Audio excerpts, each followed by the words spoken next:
parte que nós vamos estudar nessa manhã, se o Senhor assim o permitir, da carta aos Colossenses. E é uma alegria poder ser mensageiro das verdades de Deus. É uma alegria que Deus nos concede graciosamente. E vamos nos alegrar na sua palavra nessa manhã, nos alegrar naquilo que o Senhor tem para nós. Estamos aí no capítulo 3 de Colossenses. Vamos ler agora o trecho final do capítulo 3, do versículo 18 até o fim, e o primeiro versículo do capítulo 4, versículo 1. Faz parte do mesmo assunto, os deveres da família. Vamos ler? Colossenses 3, 18 a 4, 1. Esposas, sede submissas ao próprio marido, como convém no Senhor. Maridos, amai vossa esposa e não a trateis com amargura. Filhos, em tudo obedecei a vossos pais, pois fazê-lo é grato diante do Senhor. Pais, não irriteis os vossos filhos, para que não fiquem desanimados. Servos, obedecei em tudo ao vosso Senhor segundo a carne, não servindo apenas sob vigilância, visando tão somente agradar homens, mas em singeleza de coração, temendo ao Senhor. Tudo quanto fizerdes, fazei-o de todo o coração, como para o Senhor e não para homens, cientes de que recebereis do Senhor a recompensa da herança. A Cristo, o Senhor, é que estáis servindo. Pois aquele que faz injustiça receberá em troco a injustiça feita. E nisto não há acepção de pessoas. Senhores, tratai os servos com justiça e com equidade, certos de que também vós tendes Senhor no céu. Vamos orar mais uma vez? Pai, nós suplicamos a Ti que o Senhor nos conceda ouvidos de ouvir a Tua palavra. Que o Senhor nos conceda corações quebrantados e contritos diante do Senhor nessa manhã. Que o Senhor nos conceda o Espírito Santo de revelação e de sabedoria, para que nós possamos compreender os Teus mistérios, para que nós possamos entender a Tua palavra, para que essa mensagem não seja misteriosa demais para nós, que não consigamos aplicá-la em nossas vidas, mas que ela seja bastante prática, inteligível aos nossos corações endurecidos, e que nós possamos assim reter essa palavra em nossos corações, porque ela e somente ela é poderosa para salvar as nossas almas.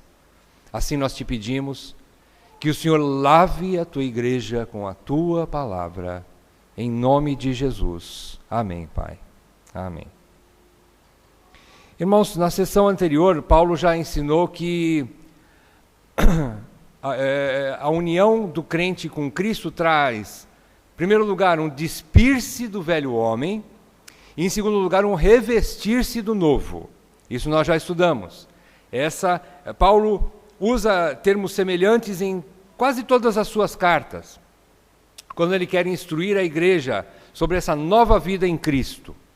Então, a nova vida implica em mudança de vida. É óbvio, é nova. Então, ela implica em mudança, em transformação. A nova vida em Cristo implica em nos esvaziarmos da velha natureza e nos enchermos de uma nova que Cristo está disponibilizando para todo crente. Essa é a mensagem de várias cartas de instrução de Paulo a várias igrejas. Então essa união do crente é isso, despir-se do velho homem para vestir-se do novo, despir-se do velho com todos os vícios pecaminosos e revestir-se do novo com as virtudes listadas por Paulo, que ele já colocou, que fazem parte dos eleitos. Essas virtudes não são daqui para frente para nós, os eleitos de Deus, não são algo que a gente pode dizer assim, é inalcançável, é impraticável, eu não me sinto possibilitado ou capacitado para praticar essas verdades. Não é. Paulo está dizendo assim, vocês têm plena condição de viverem desse modo digno do chamado que Deus lhes fez. Porque hoje vocês têm alguém em vocês, Cristo em vós, O Espírito de Cristo está no crente e capacita, olhando para a palavra de Deus, aquilo que é impossível aos homens, mas é possível para Deus. E esse Deus está em nós, operando juntamente conosco, para que nós possamos desenvolver essa salvação. É isso que Paulo está falando. Então, listando essas virtudes, e ele começou mostrando também que há 3 recursos que Deus concedeu aos seus eleitos, que os capacitam a viver dessa forma. Ele listou alguns desses recursos. Ele falou, em primeiro lugar, a paz de Cristo. Ele nos deu essa paz de Cristo. O alvo é preservarmos a paz de Cristo. E ele diz que por ela, ou para ela, nós fomos chamados em um só corpo. Então é para nós promovermos a paz de Cristo. Ela é o árbitro em nosso coração. O alvo é a paz de Cristo, no meio do seu povo. O segundo recurso é a palavra de Cristo, que ele manda que habite ricamente em nós. Estudemos bastante a palavra de Cristo. Habite ricamente. E assim vocês vão poder se aconselhar mutuamente. E em terceiro lugar, ele diz o outro recurso, que é o nome de Cristo. É quando nós temos convicção de que é um nome que está acima de todo nome, e que nós levamos esse nome como uma chancela em nossas vidas, como um sobrenome que nós carregamos, herdeiros de Cristo. Nós carregamos a marca de Cristo, e tudo o que nós fazemos, ele diz no versículo 17 do capítulo 3, nós vamos carregar o nome de Cristo. Tudo que eu falar, tudo que eu fizer, vai implicar na honra ou na desonra do nome de Cristo. Então, olhando por esse prisma, eu vou fazer ou deixar de fazer algumas coisas. Eu vou fazer aquilo que o glorifica. Eu vou falar aquilo que o glorifica. Mas vou deixar de lado aquilo que não o glorifica, que desonra o seu nome. E nós temos plena convicção de saber o que é em cada situação. E ele diz que tudo isso é para ser aplicado, em primeiro lugar, o objetivo primeiro de Paulo, na primeira seção da carta, no capítulo 3, do início até o versículo 17, é para um convívio comunitário, ou seja, dentro da igreja. É o relacionamento fraternal que nós chamamos. Fraternal é o relacionamento entre irmãos. Em primeiro lugar, nós recebemos na igreja, porque é através da igreja que Deus manifesta a sua sabedoria, a sua graça, Ele disponibiliza. E dentro da igreja nós somos fortalecidos para levar para casa esse poder, digamos assim, de aplicarmos essa nova vida, de agirmos de novo com a nova natureza em nossos relacionamentos. Eu fico até meio desconfortável em falar relacionamentos secundários, porque eu não estou aqui querendo também eleger qual é o maior ou menor, porque também da mesma forma que a igreja ensina para que nós pratiquemos dentro de casa essas verdades, também eu entendo, todos nós entendemos que cada família é uma célula da igreja. Todos nós somos membros do corpo. Então eu não estou aqui dizendo qual é menor, qual é menor, qual é maior, qual é menor. Mas a gente precisa entender que todos devem funcionar através daquilo que o Senhor distribui à sua igreja. E a gente assim vai nos edificando através da igreja e nos edificando dentro das nossas casas também. É um trabalho paralelo, digamos assim. Fica mais interessante falar dessa forma.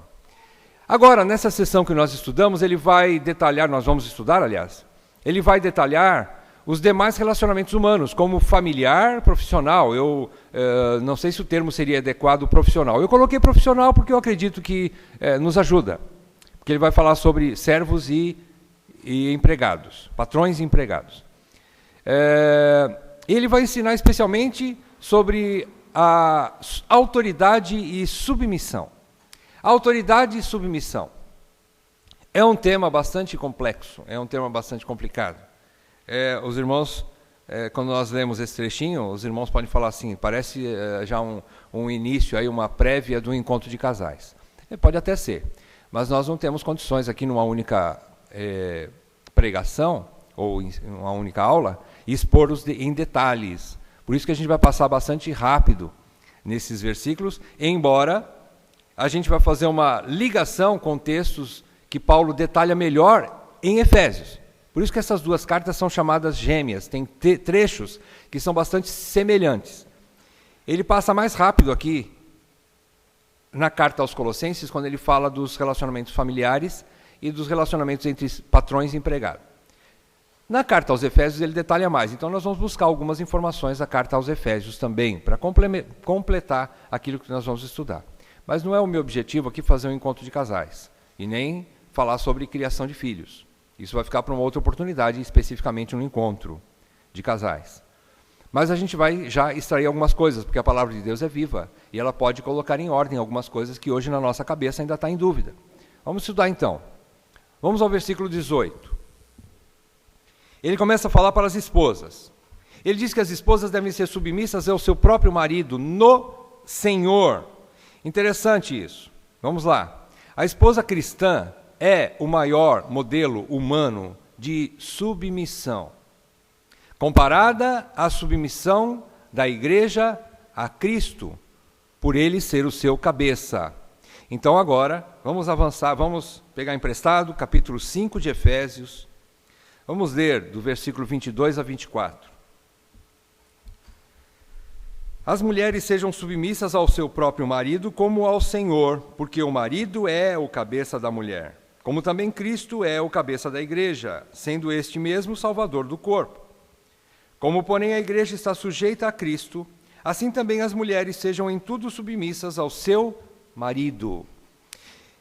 Irmãs, essa passagem aqui nos mostra que no universo o exemplo maior de submissão, de sujeição, é o exemplo da igreja submissa a Cristo.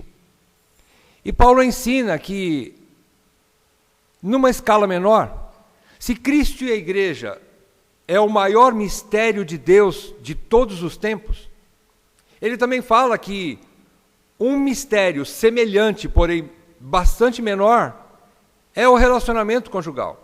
Marido e esposa, relacionamento conjugal. É um mistério menor. Nesse mistério menor, nós expressamos de maneira mais próxima a nós, homens pecadores, mortais, limitados, nós expressamos de uma maneira mais próxima, mais palpável ou mais observável algumas características desse mistério maior. A primeira delas é a submissão da igreja a Cristo, seu cabeça. E ela é exemplificada nessa esfera menor, que nos é mais identificável, digamos assim, pelo relacionamento da mulher com seu esposo. Ele menciona que, como a igreja está sujeita a Cristo, assim as mulheres devem ser submissas ao seu próprio marido. E ele coloca uma condição: deve ser um respeito e submissão condicionais. É diferente daquilo que nós, como igreja, da maneira com que nós nos relacionamos com Cristo. A igreja se relaciona com Cristo e submete a Cristo incondicionalmente. Óbvio. Por quê? Porque Ele é o marido perfeito. Nós, homens, não somos maridos perfeitos. Então a submissão é condicional, é no Senhor. Quando Paulo diz, tanto em Efésios como em Colossenses, no Senhor, submetam aos seus maridos no Senhor, ele quer dizer o seguinte: a esposa deve manter-se leal, acima de tudo, a Deus. Ela deve manter-se leal, acima de tudo, ao Senhor. Qual é o limite aí? O limite é aquilo que desonra a Cristo. Não é agora, lógico, motivo da gente pegar por qualquer motivo que seja ajustável entre nós como pessoas de carne e osso, falíveis, e achar assim: não, eu não vou submeter a você simplesmente porque você não me agradou nessa decisão que você tomou. Não é essa a condição. A condição é a desonra a Cristo. Se aquela decisão que foi tomada não desonra a Cristo, submeta ao seu marido. Submeta ao seu marido. Submeter-se Eu disse que não ia entrar em detalhes, né, mas tem um livro muito bom, que nós estamos comendo ele. É um livro de John Piper sobre casamento temporário. E ele fala em detalhes sobre o que é e o que não é submissão. Uma das coisas que não é submissão é você ficar calada. Existe condição de conversa dentro do casamento. Porque mesmo o marido sendo cabeça, a exemplo de Cristo com a sua igreja, ele não é perfeito. Então o marido deve dar ouvidos. Porque da mesma forma que a igreja submete e serve a Cristo, a esposa foi criada por Deus como auxiliadora idônea. E como auxiliadora idônea, ela é capaz de ser conselheira. Então o homem, marido de carne e osso, ele deve dar ouvidos à sua esposa. E calar-se diante de uma situação nem sempre não é o caminho. Então é importante a gente entender isso. Não dá para entrar em mais detalhes, mas vamos tentar avançar mais um pouco. Então, dentro deste princípio, ou seja, a desonra a Cristo, se não houver desonra a Cristo, ela torna-se modelo de submissão aos demais membros da família de Deus e das demais famílias. Irmãos, quando nós vemos uma esposa submetendo-se ao marido no Senhor, em primeiro lugar, ela está dando exemplo para os seus próprios filhos dentro da sua casa. Ela está mostrando que é possível submissão. É possível viver essa vida. Parece que isso vai contra tudo que nós temos ouvido nos últimos tempos. O que mais nós temos ouvido é sobre o feminismo, que põe por terra toda esse ensinamento bíblico. O que mais nós vemos nesse mundo é disputa entre homem e mulher. Mais do que nunca em nossos dias nós estamos vendo isso. E, infelizmente, também está alcançando as nossas igrejas. Hoje existe muita disputa dentro de igrejas a respeito disso.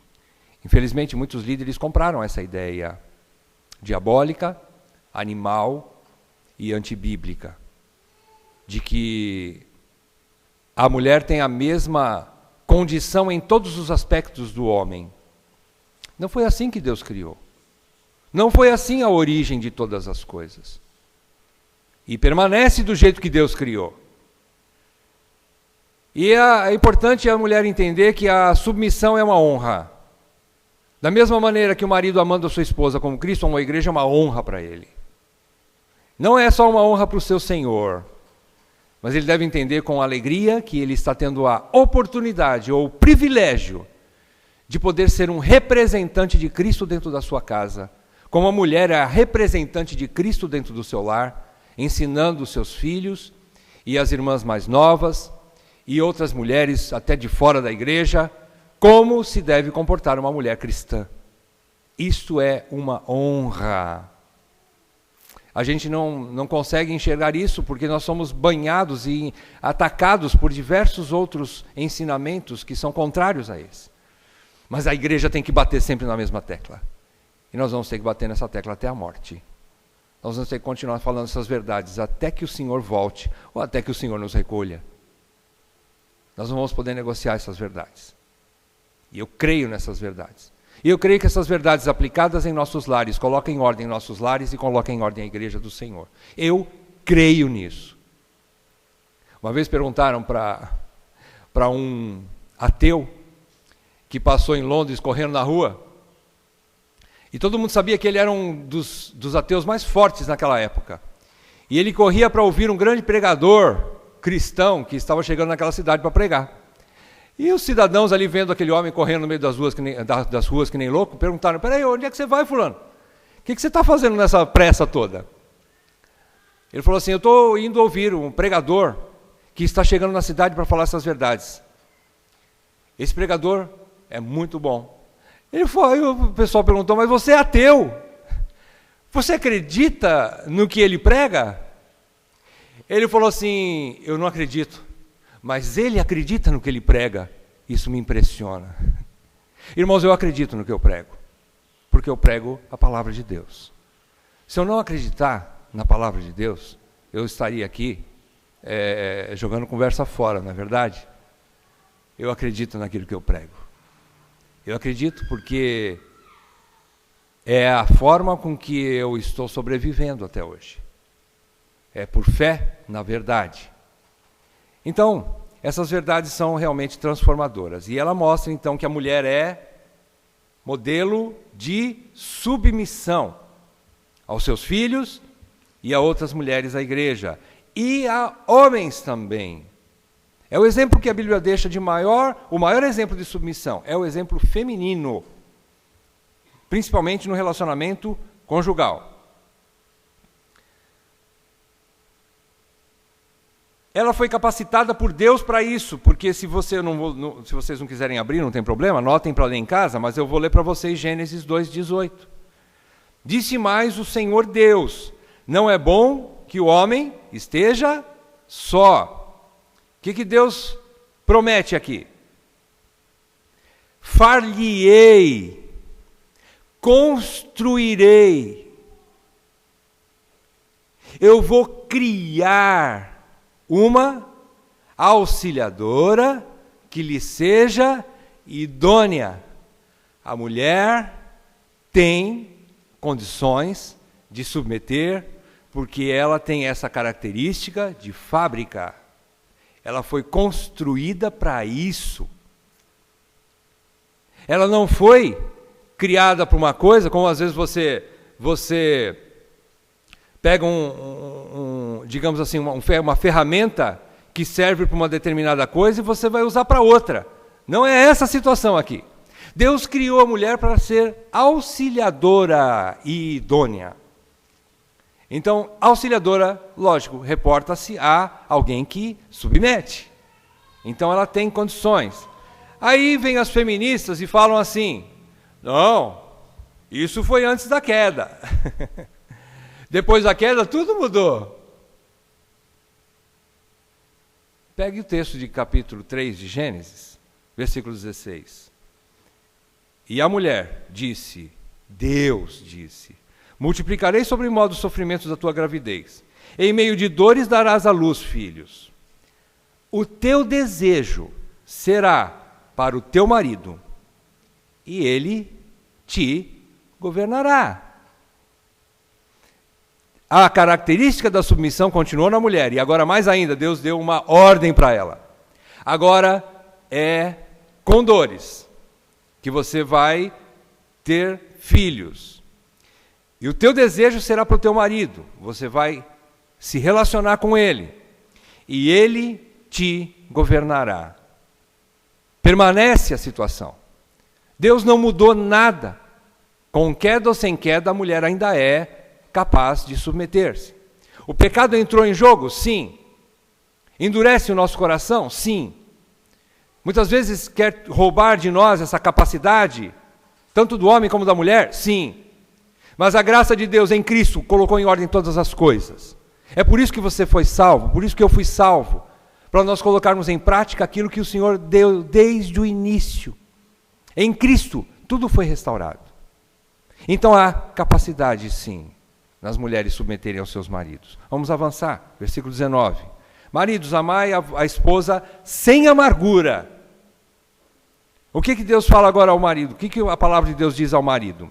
O marido cristão é o maior exemplo do amor sacrificial. Se por um lado a mulher é o maior exemplo de submissão para todas as esferas da humanidade, o maior exemplo de amor sacrificial é o do marido para com a esposa, que é semelhante a Cristo e sua igreja.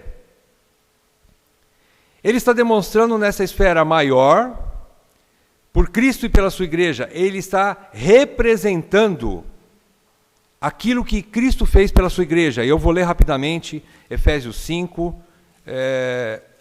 de 25 a 30. Eu sou obrigado a ler, porque a palavra de Deus vai falar por si. E diz assim: Maridos, amai vossa mulher, como também Cristo amou a igreja, e a si mesmo se entregou por ela, para que a santificasse, tendo-a purificado por meio da lavagem de água pela palavra, para apresentar a si mesmo igreja gloriosa, sem mácula, nem ruga, nem coisa semelhante, porém santa e sem defeito.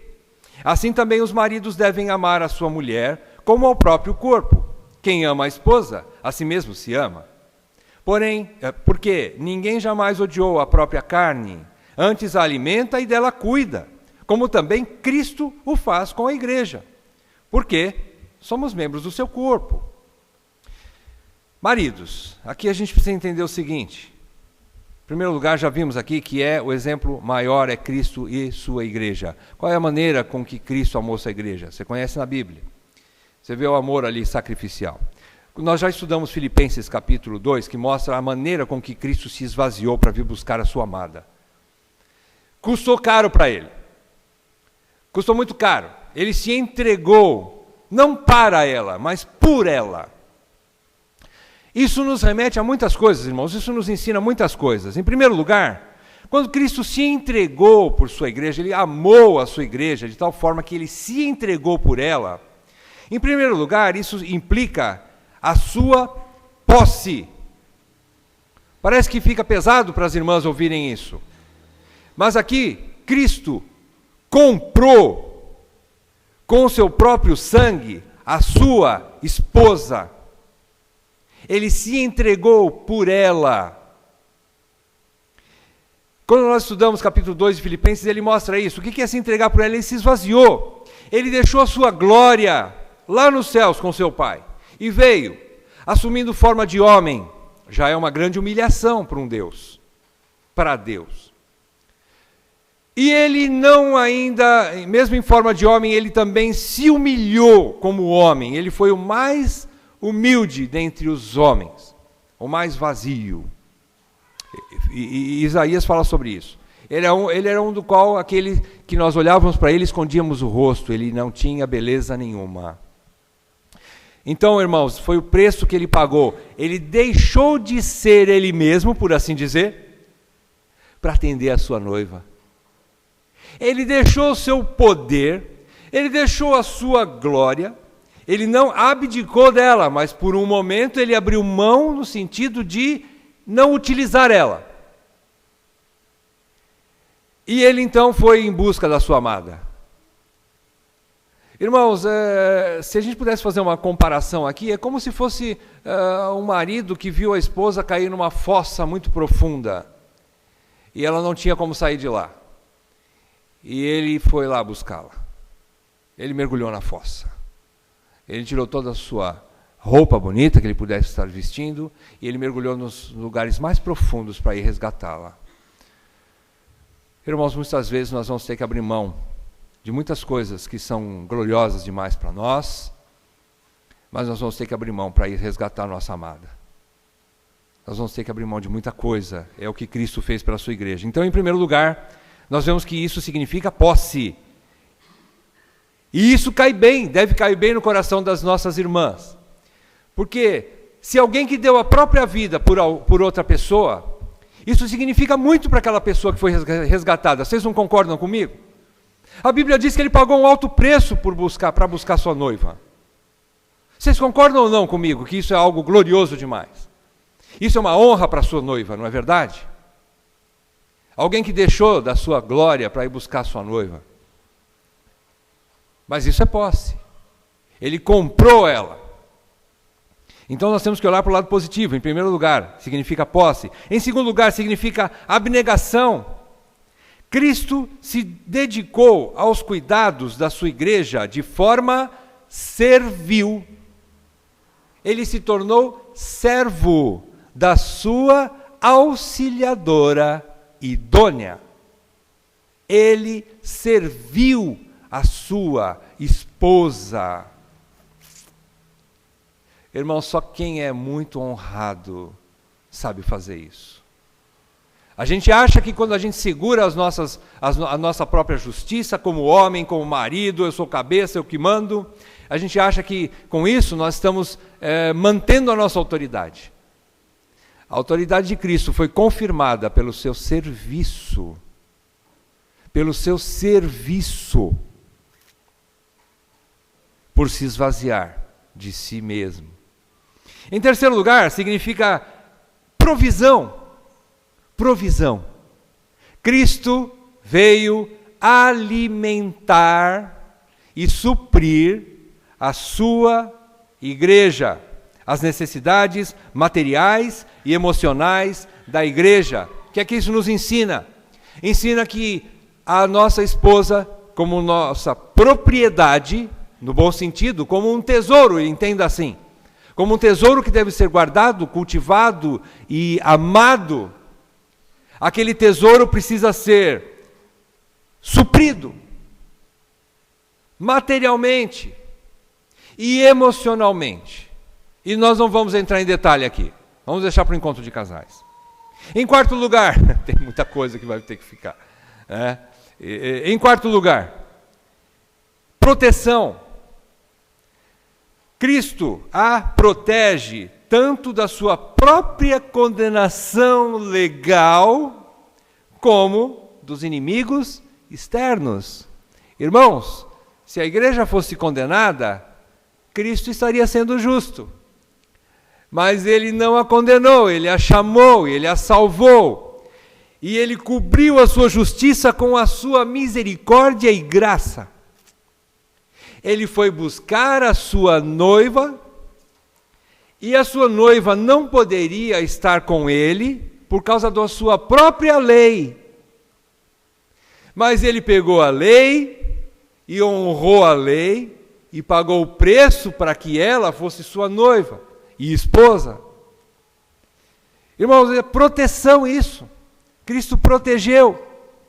Assim nós protegemos a esposa, apesar das suas tolices.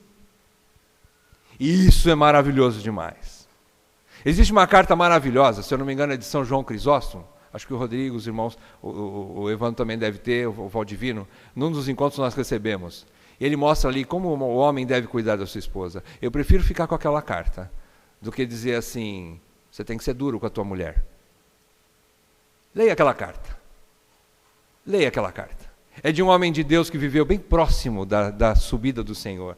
Ele viveu nos primeiros séculos e ele instrui de uma maneira bastante plena, bastante gostosa e bastante importante para os maridos. Como ele cuida da sua esposa.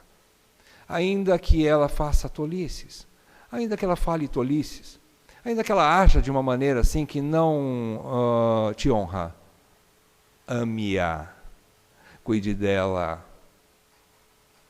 abra mão, em diversas situações. Só quem está cheio da graça de Deus pode fazer isso, é óbvio. Que mais? Em quinto lugar, a edificação. Ele entregou-se para edificar. Cristo ministra sua noiva para crescimento espiritual. O que é que significa para nós? A nossa esposa precisa de comida? Sim. Precisa de roupa? Sim. Precisa de uma conversa gostosa? Né? Tem um hino que eu amo muito, aquele hino. Ele serviu muito na minha vida quando eu aprendi esse hino.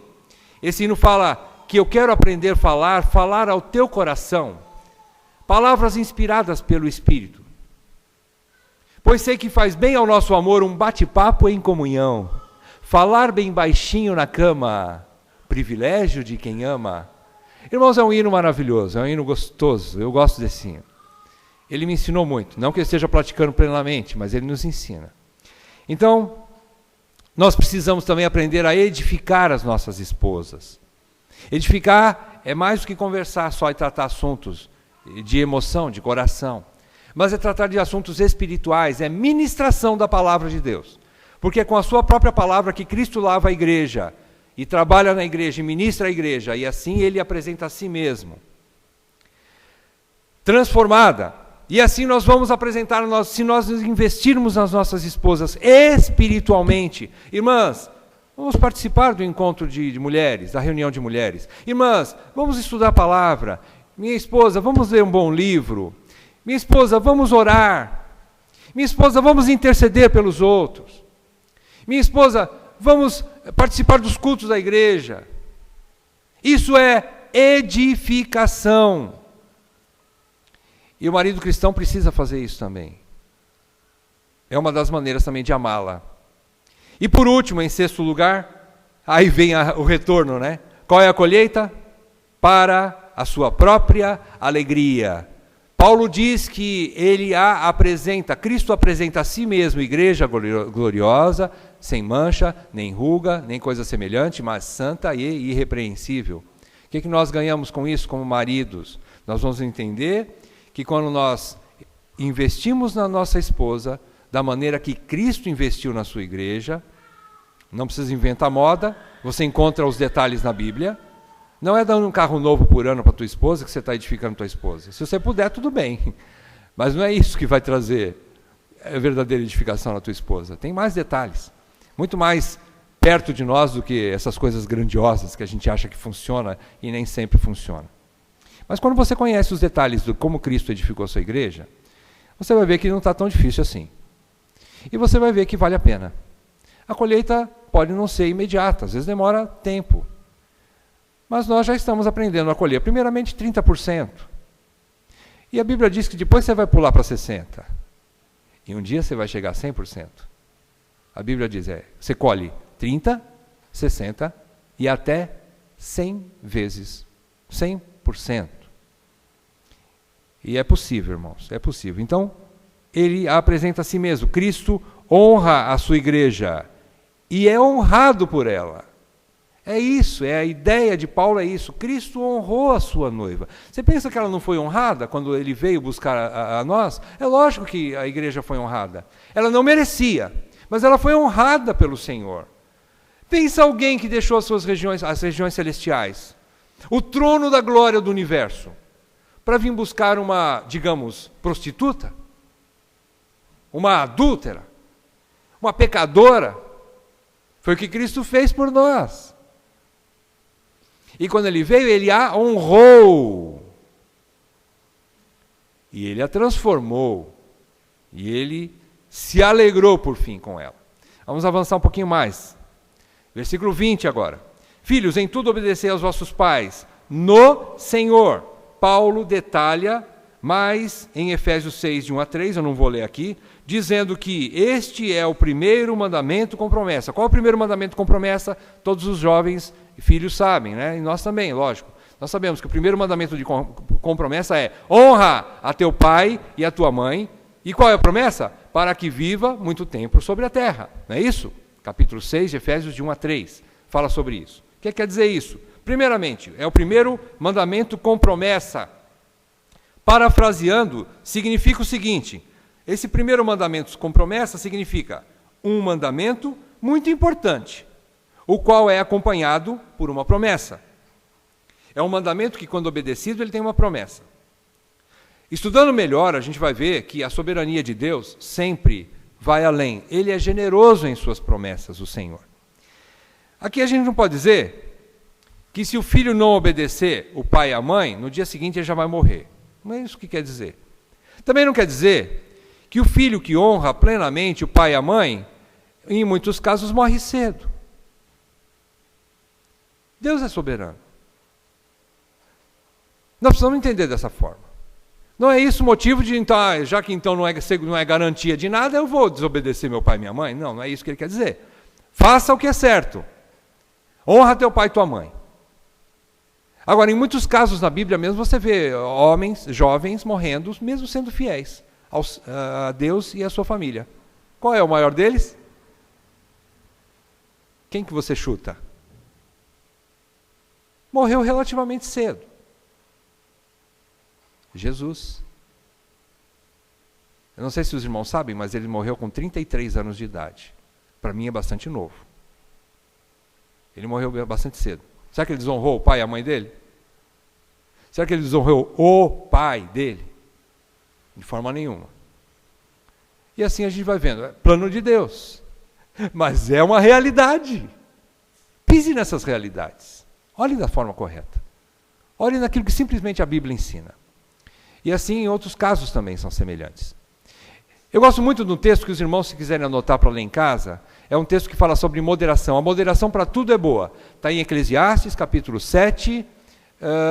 Deixa eu ver quais são os versículos aqui, para os irmãos lerem em casa. Eclesiastes fala de sabedoria, Salomão, eu gosto muito dos livros de Salomão, fala de sabedoria, Provérbios e Eclesiastes, né? Esse trecho está em Eclesiastes, capítulo 7, de 15 a 18. Você vai ver ali que ele fala assim: o justo muitas vezes morre na sua justiça, e o perverso prolonga a sua vida na sua perversidade. O que ele quer dizer com isso? Deus é soberano. Deus é soberano. Então, não vamos levar ao pé da letra, porque ele também ensina lá, o sábio ensina: não seja demasiadamente justo nem exageradamente sábio, porque você vai se consumir a ti mesmo. Né? Então é um texto que fala sobre moderação. Como no caso das esposas, a submissão dos filhos aos pais também é condicional. Condicional ao quê? Ao que glorifica a Deus em primeiro lugar. Então o que é que o filho precisa conhecer? A Deus. Vejam que tudo começa com Deus, não é mesmo? Volta ao capítulo 3, versículo 17. Né? Tudo que você fizer ou falar, faça-o em nome do Senhor, dando por ele graças a Deus Pai. Né? Versículo 21 agora, falando dos pais. Não irriteis os vossos filhos para que não fiquem desanimados. O texto paralelo lá em Efésios capítulo 6, versículo 4 é: e vós pais, não provoqueis vossos filhos a ira, mas criai-os na disciplina e na admoestação do Senhor. Isso instrui que, especialmente o pai, pai, quando eu falo aqui é o marido, deve assumir a responsabilidade da formação da vontade da criança, através do uso da disciplina e do desenvolvimento da mente por meio do ensino, da admoestação bíblica. Irmãos, quando a gente fala admoestação, ou disciplina melhor, a gente já pensa na vara, né? Mas tem o ensino, tem a disciplina preventiva, vocês sabiam disso? A disciplina preventiva é um ensino que você instrui a criança. Se ela não obedecer, ou seja, se ela se rebelar contra o ensino, aí usa a vara para colocá-la de novo no caminho. Se não for rebelião, não precisa usar vara. Você não precisa usar vara numa criança que, sem querer, deixa cair um copo no chão e quebra. Se você usar vara nesse sentido, você está dizendo para a criança assim: tudo que você fizer, você vai ser punido. Mesmo que você faça na incapacidade do seu tamanhinho, da sua pequenez, ainda assim eu vou te punir severamente. Ou seja, você está inculcando na criança o seguinte: você não tem chance diante de mim. Eu vou estar de olho em você, qualquer erro, você vai apanhar. Você não tem espaço para erro. Irmãos, a igreja e a família que não der espaço para erro dentro de casa, não é uma família, não é uma igreja. Isso é qualquer outra coisa, menos igreja. Parece mais um inferno. Parece mais um lugar de tortura. Isso não instrui nada. Então o equilíbrio, né? O equilíbrio nisso tudo. A disciplina é aplicada no sentido de colocar o rebelde na linha. Colocar o rebelde na linha. Portanto, o desânimo do filho crente vem de um lar onde não existem ensino e nem disciplina cristãos, exemplificados por um pai amoroso com a mãe. O exemplo do pai. Um pai amoroso com a mãe, e por uma mãe submissa à liderança do pai, ainda que os dois sejam imperfeitos, porém transparentes. Não há uma forma de irritar mais os seus filhos. Eu penso que uma das maneiras com que você provoca o teu filho a ira, que você desanima o teu filho, é quando você não é transparente dentro do seu lar. Ser modelo, a gente pensa: eu não posso errar nunca, porque se eu errar, eu vou dar mau exemplo para o meu filho. Não, errado. Existe margem para erro no governo de um lar, pelo pai e pela mãe. O que não há espaço é para vender uma imagem de perfeição quando não existe. Expor os erros de um pai, de uma mãe para os seus filhos é a melhor maneira de você evitar que eles fiquem aborrecidos com você. Irmãos, os nossos jovens são muito mais espertos do que nós. O nosso HD já está falhando, o dele está novo. O deles tem muito mais capacidade de informação do que o nosso hoje, irmãos. Eles estão muito mais ligados do que você e eu. Eles estão muito mais atentos do que você e eu. Então, como é que você provoca o teu filho à ira? É você errando e não querendo admitir aquilo. Isso provoca a ira. Agora, quando você erra e você fala assim, filho, filha, vem cá, eu e a mamãe erramos mesmo. Olha, nós somos imperfeitos. Mas há uma coisa aqui, a graça de Deus e o Evangelho é eficiente dentro do nosso casamento, porque nós estamos juntos. E por causa do perdão e da cruz de Cristo, nós, por causa do nome e a honra que eu devo ao nome do meu Senhor, e por causa do compromisso que eu tenho com Ele, nós estamos juntos. Nós vamos continuar errando ainda que nós não queiramos. Mas nós não vamos deixar de honrar e glorificar o nome do Senhor. E a cruz é suficiente para nós permanecermos juntos. Isso traz conforto, consolo e não provoca o nosso filho a ira. É uma realidade, né? O que mais provoca a ira do nosso filho, eu acredito, é a mentira, a não andar na luz, não ser sincero, honesto. Nossos jovens são muito honestos, irmãos. Eles sabem muito bem o que é a verdade. Existe uma frase que eu gostaria de compartilhar com os irmãos, de J.C. Ryle, um irmão que fala muito sobre santidade, sobre uma vida ética primorosa no Senhor. J.C. Ryle escreveu uma frase e disse o seguinte: o pai, e quando ele fala também do pai, agora sim, ele não está falando só do marido, mas os dois, os pais, pai e mãe. Então, os pais que tentam treinar, obviamente treinar os seus filhos, sem ser um bom exemplo, está construindo com uma mão e derrubando com a outra. É o pai e a mãe que não quer ser um bom modelo dentro de casa? Edifica o filho e destrói com a outra. Mais uma vez eu digo, ser exemplo não é ser perfeito, mas é andar na luz. É ser sincero. É mostrar os seus erros, expor os seus erros, mas mostrar a cruz eficiente na tua vida, como mãe, como pai. Não é? Versículos finais, 22. E o versículo 1 do capítulo 4, parece que Paulo fez uma brecha aqui no meio, mas o versículo 22 trata de um assunto.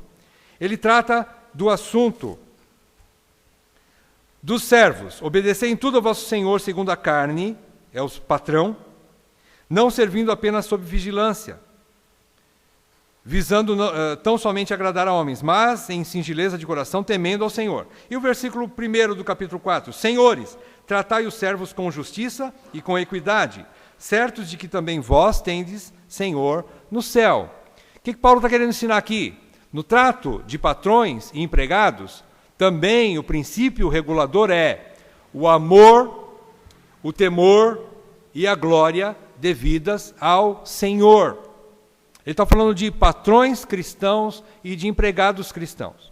A obediência do servo ao seu senhor deve ser amorosa e no temor de Deus. É o que Paulo está querendo dizer aqui.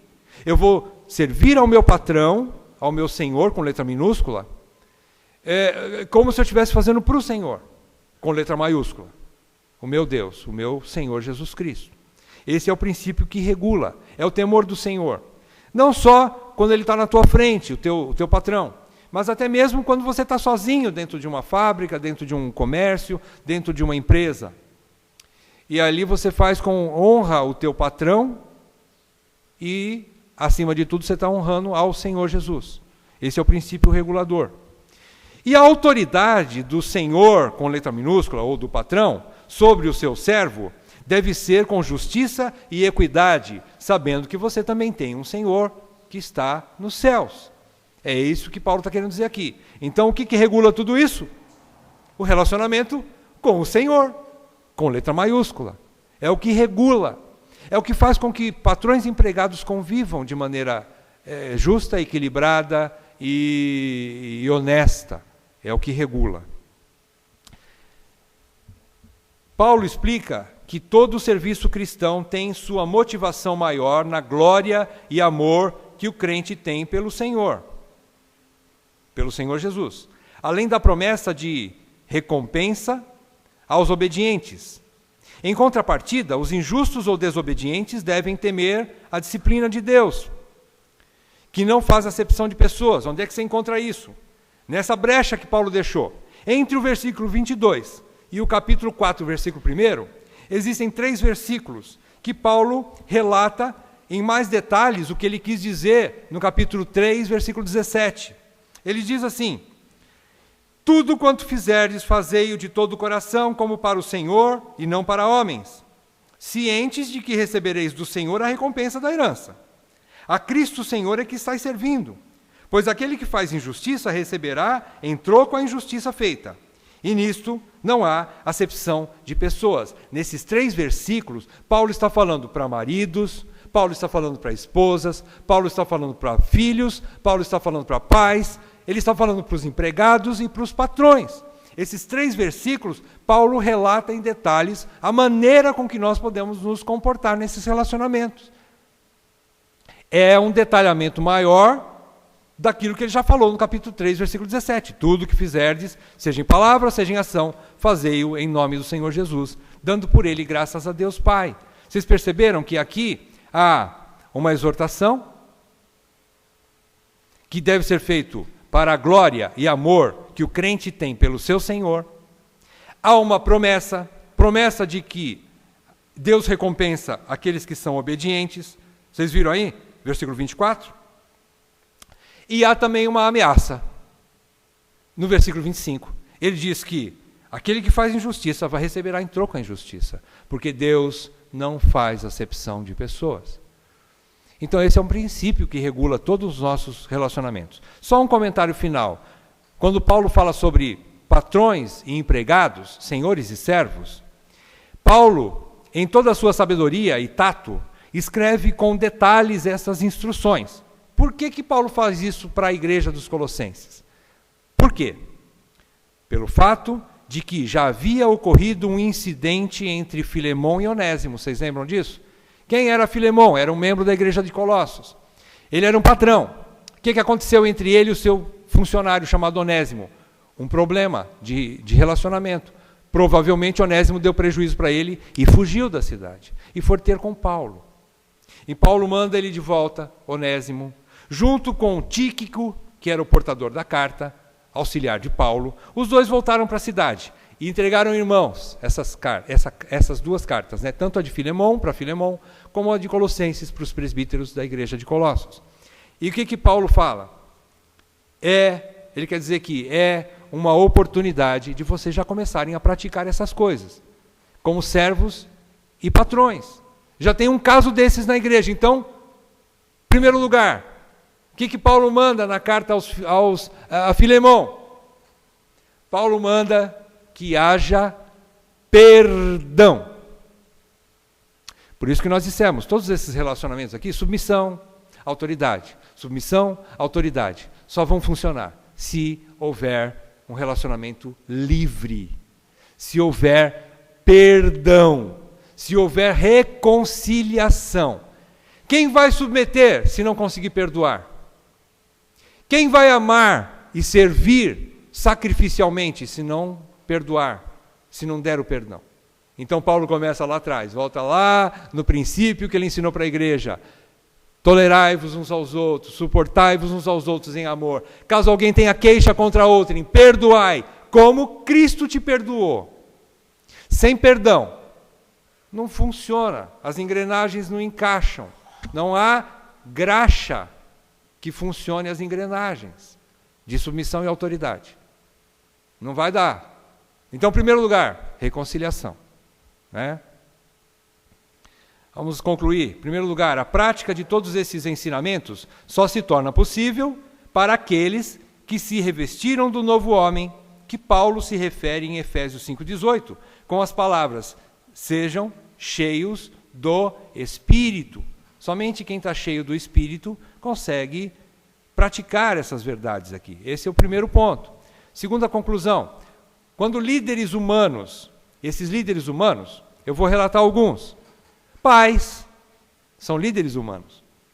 Maridos são líderes humanos. Presbíteros, diáconos, patrões e etc. Quando esses líderes humanos violam a lei divina, nós, crentes, devemos nos manter leais, em primeiro lugar, a Deus. Em primeiro lugar, a Deus. Mais importa obedecermos a Deus do que aos homens, se os homens quebrarem leis divinas. Terceiro lugar, toda autoridade amorosa, preste atenção, toda autoridade amorosa e bíblica gera uma submissão amorosa e bíblica. Eu creio nisso, porque é isso que diz as Escrituras. E toda submissão amorosa e bíblica deve confirmar e incentivar ou motivar a autoridade respectiva amorosa e bíblica. Por isso que nós funcionamos juntos. Por isso que a auxiliadora idônea é tão importante para nós. Por isso que os filhos são tão importantes para nós quando eles submetem a nós. Por isso que os pais são importantes quando eles estão aprendendo a amar os seus filhos e não provocar a ira.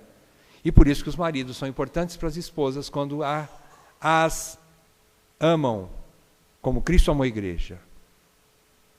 Em último lugar, o objetivo maior de se manter bons relacionamentos cristãos deve ser dar honra ao nome do Senhor Jesus, ainda que se tenha que enfrentar situações desagradáveis. Ainda que tenhamos que enfrentar situações desagradáveis, acima de tudo, convém honrarmos o nome do nosso Senhor. Eu vou encerrar com um trecho do livro Casamento Temporário. Eu não aguentei, irmãos, eu tive que trazer para vocês. É um trechinho desse livro, de John Piper, que chama-se Casamento Temporário, uma parábola de permanência. Diz assim: estou declarando a natureza temporária e secundária do casamento e da família, em contraste com a natureza eterna e fundamental da igreja. Temos de ter consciência de que o casamento e a família são temporários. A igreja é para sempre. Estou declarando a verdade bíblica radical de que fazer parte de uma família humana não é sinal de bênção eterna. Porém, fazer parte da família de Deus significa ser abençoado eternamente. Relacionamentos baseados na família são temporários. Os relacionamentos baseados na união com Cristo são eternos. O casamento é uma instituição temporária, mas aquilo que ele representa, Cristo e a igreja, dura para sempre. Quando nós olhamos para Cristo e a igreja, nós temos um modelo de como nós devemos nos comportar como casal. E isso tudo Piper escreveu baseado num dos textos, né? Eu peguei só um, ele tem vários argumentos. E ele escreve em cima do texto de Marcos, capítulo 10, versículos 29 e 30, que diz assim: tornou Jesus. Em verdade vos digo que ninguém há que tenha deixado casa, irmãos ou irmãs, ou mãe, ou pai, ou filhos, ou campos, por amor de mim e por amor do Evangelho, que não receba já no presente o cêntuplo de casas, irmãos, irmãs, mães, filhos e campos, com perseguições, e no porvir a vida eterna. Esse é o texto que Piper usa, um dos textos, né? Meus amados, que Deus nos ajude a gente praticar essas verdades. Não para a nossa glória, mas para a glória daquele que nos chamou, né? Deus nos capacite. Vamos fazer uma oração?